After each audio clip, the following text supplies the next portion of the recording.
পশ্চিমবঙ্গের মুখ্যমন্ত্রী হচ্ছেন শুভেন্দু অধিকারী। বিজেপির শীর্ষ নেতাদের বৈঠকে নাম চূড়ান্ত হয়েছে, শপথ নেবেন কাল। পশ্চিমবঙ্গের রাজনীতির খবর জানাতে কলকাতায় আছেন সহকর্মী সুব্রত আচার্য। সরাসরি যাচ্ছি তার কাছে। সুব্রত, বিস্তারিত জানাবেন। দেখুন, পরিষদীয় দলনেতা নির্বাচিত হওয়ার পর শুভেন্দু অধিকারী পাঁচজন তার পরিষদীয় দলের যে সদস্য অর্থাৎ নবনির্বাচিত যারা প্রার্থী, বিজেপির প্রার্থী, তাদের নিয়ে রাজ্যপাল RN রবি তার ভবনে অর্থাৎ লঘু ভবনে গিয়েছেন।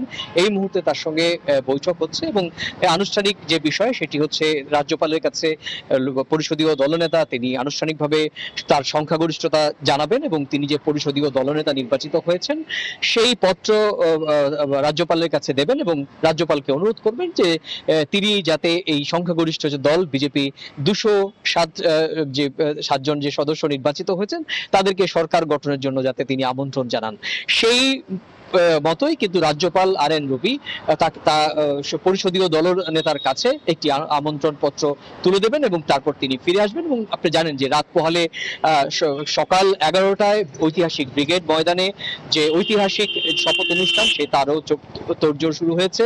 ইতিমধ্যেই বেশ কয়েকটি রাজ্যের মুখ্যমন্ত্রীরা তারা আসতে শুরু করেছেন।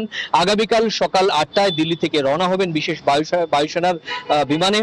সকাল 10টা নাগাদ তিনি কলকাতায় পৌঁছাবেন প্রধানমন্ত্রী, এবং 11টার সময় কিন্তু সভাস্থলে তিনি পৌঁছাবেন। 11টা থেকে 12টার মধ্যেই এই ঐতিহাসিক কোন মুখ্যমন্ত্রী থাকছেন এবং সেটি হচ্ছে বিজেপি সরকার গঠিত হতে যাচ্ছে। এর আগে আপনি জানেন যে পশ্চিমবঙ্গ রাজ্যের যে পর্যবেক্ষক কেন্দ্রীয় স্বরাষ্ট্রমন্ত্রী অমিত শাহ এবং উড়িষ্যার মুখ্যমন্ত্রী তাদের নেতৃত্বে একটি বৈঠক হয়, পরিষদীয় দলের বৈঠক হয়। সেখানেই পরিষদীয় দলনেতা নির্বাচিত হন অধিকারী 2020 19শে ডিসেম্বর তৃণমূল থেকে বিজেপিতে যোগ দিয়েছিলেন। তো এই ছিল আমার কাছে ভারতের পশ্চিমবঙ্গ রাজ্যের বিধানসভা নির্বাচনের ফলাফল উত্তর।